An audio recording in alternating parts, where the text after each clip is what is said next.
In this week's tutorial, I'm going to show you how to create a warped, skewed, or perspective text effect using a free app inside of Canva. And then as a little bonus, I'll show you how to take one of those effects and make it look like it's animated for a fun social media post. I've added some chapter markers down in the description, and that way you can jump right to the effect that you're looking for. My name is Kat, and this is Canva Catterday.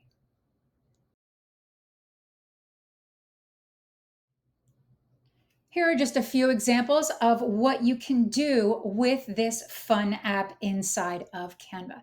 Now, this app is called TypeCraft. There's two ways you can get to it. One is from the main apps page right in the Canva homepage. You're just going to click right here where it says craft your text. And then it's going to show you an example of what you can do with it. You can add this to an existing design or start with a brand new design, which is what we're going to do. So let me click on this and you'll pick your custom size. So let's just do Facebook post. And it's going to open this section here that says TypeCraft. You'll notice you've got a section to add your text. You can choose some fonts. You can choose a style as far as no fill. You can do it unfilled with just an outline, or you can do it with a fill and an outline. And then you can manipulate this to make your text look the way you want to. So that's what I did with some of these examples right here. I simply took those text words and I manipulated them and stretched them that will allow me to get that look that I want. So let's go over here. So the first thing you're going to do is just type some text. They give you some placeholder text right here. So we'll just call it warped right now. And then you're going to click here under the font section. There's a whole bunch of fonts that you can use here. There's actually more here than there were about a week or so ago. There were only a limited number of fonts in the beginning. So I'm really happy to see that they're upgrading the amount of fonts that go inside this little section here. So let's just go grab something here. Let's go find, here we'll use that one. So here you can see a preview of what that looks like. And you have this little screen that you're going to work on that's going to allow you to edit this shape. This little section is kind of small. And the one thing I don't like about it is there's no sort of like dividing lines or ruler guides to kind of help you figure out if that's really straight or not. But it's minor in the grand scheme of things because you can always tweak this as you go along. So let me zoom in just a little bit more. Zoom in just a little more. There we go. So what you're going to do is you've got these little handles. You've got two on the right side, two on the left side, two in the middle, and then you've got two in these mid sections. So these four corners are what going to adjust your end. So as I'm dragging these, you see it's adjusting the end of my letters. I can drag them up, I can drag them down like this. And then this middle section is what's going to adjust the middle of your text like this. You can drag it up or down like this, just dragging up or down. Then you'll notice you have these two other handles. This controls the curve or the angle that this text will take. So let me just bring this up a little bit and I'll show you. Grab this. Now if I drag this side handle, I can adjust the curvature or how far it's going to warp that text for me. I can even bring this all the way down and come this way or go way over here like this way. It kind of looks like sort of twisty. You can do basically whatever you want with these corner angles here. So just keep in mind that this middle handle will always have these adjustment points right here that you can go ahead and adjust.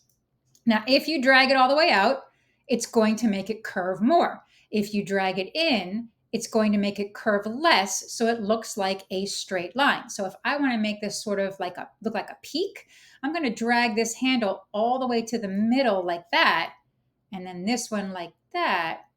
And you can see now it's perfectly straight in the center section there. I'm going to drag this up, kind of like this maybe. And you can see I've got that curve right here with these handles. So I'm just going to take these, drag them right to the middle like this, right to the middle like this. And it's starting to take shape now. Once you have the text the way you want it, you're going to go down here to click where it says Add Element to Design. And it's going to put it on your page for you. Just make this a little bigger so we can work with it. And that looks pretty cool, just like that. Now, if you decide you want to edit this, no big deal. You can go back and change it. You're just going to click on that text again, and it's going to bring you right back to the edit shape screen that you were on a moment ago. So we could take this now and move these again. We're going to grab these little handles. See, I'm dragging in the other direction now. See how it's kind of like twisting it like a pretzel? So you can take those middle handles and do something like that. Or if I want to, I'm just going to take the middle handles and I'm going to make it kind of curvy. Grab them like that.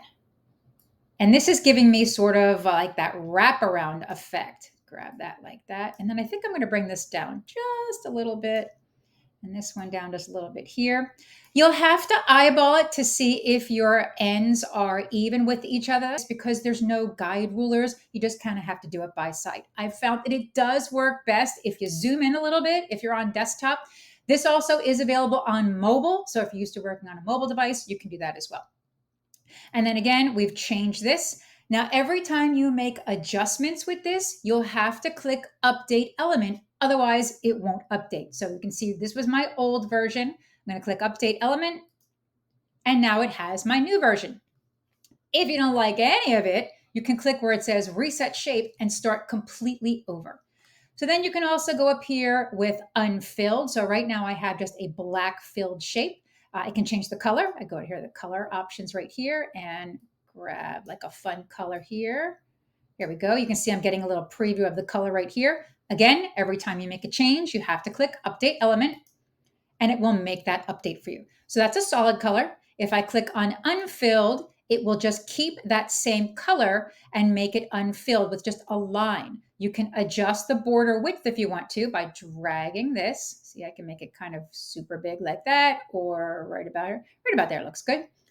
And Update Element, and that update will take place. And then if you want, you can also add a fill and an outline. Click on this. You now have two color options. So maybe I want my color fill to be something totally different. Let's go with, here, let's do that one. Sure, why not? We'll make it yellow. And now you see I have that purple and that yellow. Again, click Update Element, and it updates that for me. And you can have a whole bunch of fun with this. You can take this and move these, so we can flip this around like this. You can make it super skewed. So let's grab this and bring this all the way down like that. And then we're going to drag this and we're going to adjust this. And we're going to bring this curve down here. And I'm going to drag this curve all the way out like that. And then I'm going to drag this one up a little bit like this. Maybe bring this angle here. I can adjust this end of the curve if I want to, like that. Drag it like that, and then bring this up a little bit more. Bring that up a little more, and bring that, and click Update. And there's my new shape. So much fun with this.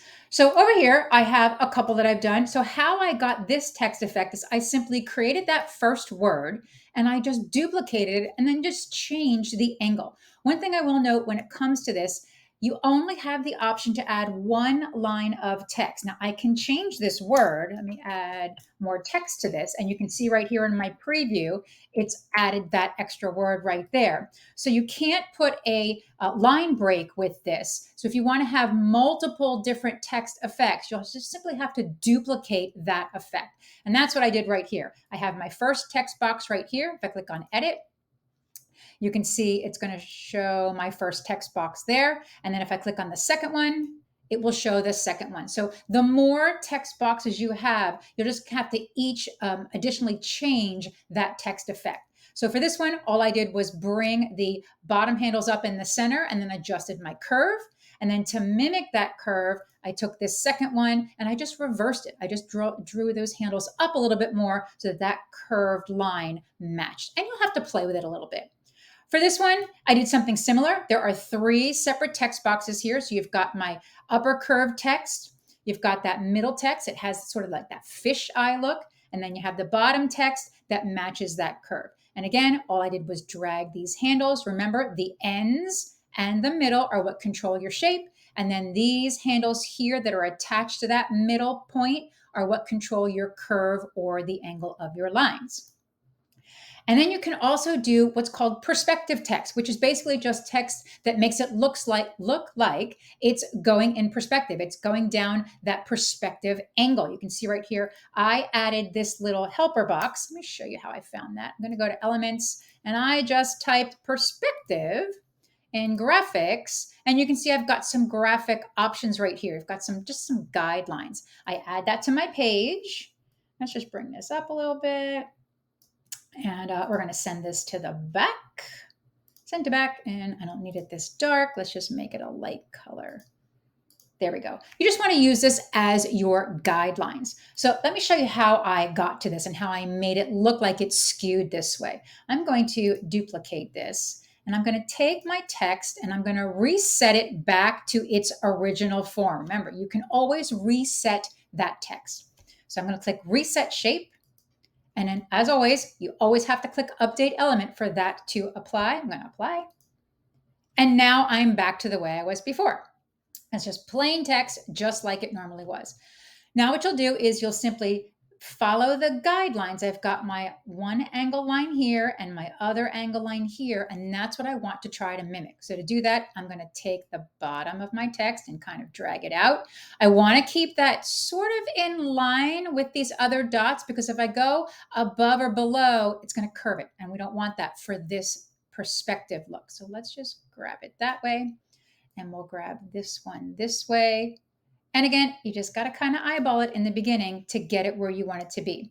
And then you'll click Update Element to see where it falls and how close we are. Let's see. Let's just bring this up a little bit. I'm going to get this one out of my way. Let's get rid of that one.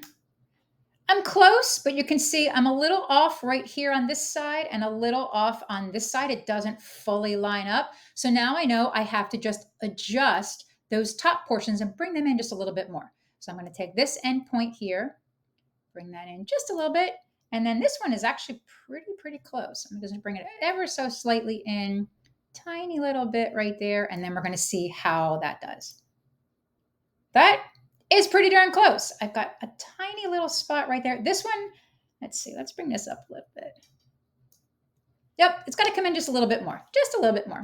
So what you can do is you can notice as I'm getting a little closer right here, this dot right here that's going to control that curve, it's getting a little close to my end dot. You can bring those in a little bit. This dot right here, I can bring that in a little bit. Oops, let me get out of that. That's not what I meant to do. Bring that back where it was. Ah, now I twisted it all up. Let me reset. There we go. Let's try this again. See, that's one of the things. It's a little persnickety because it's so tiny here in this edit shape section that sometimes you pull the wrong handle, but it's super easy to fix just by hitting that reset. All right, let me grab this. I'm going to bring this in a little bit. And then I'm going to take this handle and bring that in a little bit as well, so it doesn't mess with my endpoint. Oh, and I did it again. One more time. There we go. Still grabbing the wrong ones.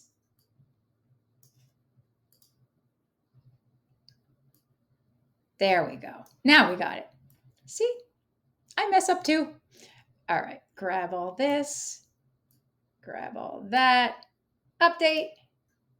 Pretty darn close there. All right, let me just bring this size down a little bit there. Once you have that angle the way that you want, in order to get others that are back in the rest of the perspective, all you're going to do is just duplicate this and then just resize it a little bit. So we're going to resize this down here, bring it right about here, right about there, and then resize this, bring it right about there, bring that text down like that. And now because I'm in this text box here, I can just change the type right here. Here we go. And again, update the element. It still has that perspective look for me. This has to come down just a little bit more right there and right there. And you can continue to tweak that angle to make sure that it gets exactly the way you want it to be. Now, I mentioned there was going to be a little bonus, and this is how you can take these effects and make them look like they're kind of animated. So let me show you how I did that. I have this element right here. I'll show you how I did that. Here's edit. I simply dragged this middle curve bar up a little bit so that the left side of this animate word was elevated. And then all I did was duplicate my page right here. And I took that same word and I just dragged this curve in the other direction. So on this first page, I have it right here where I have this top marker here. Let me zoom in right there, have that elevated there. And then my second page, I have it in the other direction. And then I just took these two pages that I have and I duplicated them a couple times. Then all you do, if you don't see that duration button, just click on it and it will show the duration so you can go ahead and animate this. I have set this page at half of a second, so it's just 0.5. You can set it any way that you want to. But once you've added those additional pages, when you click play, watch what happens. It looks like that word is moving back and forth. And you can do this as many times as you want to. If you want it to keep continually repeating, you just add additional pages, just duplicate these extra pages. So if I want it a little longer, I'll just take these extra pages and I can duplicate them and add them to the end, and it will continue to animate. If I want to slow down the animation, I can do that as well. Click on this and just adjust my timing. Maybe I want it to be maybe a second, apply to all my pages, and then the animation goes a little slower. So there we go, a little slower. I think it works a little better with that half second. I think it just makes it look like it's flowing a little bit better. Add to all pages, bring that back. And you can do something like that. What you can also do is you can do sort of like a color animation. So I have one right here. You'll notice I have these 4 animated words. All I did was create that with TypeCraft. You can see here's my original. And then I just duplicated that one on top of the other. And then I added additional slides and changed the color of one word each time. So here's my first slide. You'll see I added blue. My second slide, I added green. My third slide, I added yellow. And then I continued to repeat that process by changing just one of the words each time on each of those additional slides. Then when I go to play this animation, here's what it looks like. Looks like those colors are just animating on their own. So that's just another fun thing that you can do with this once you have that TypeCraft word all laid out. If this was helpful, make sure you hit that subscribe button so you don't miss any of my videos in the future. That's all for this week. I'll see you next time.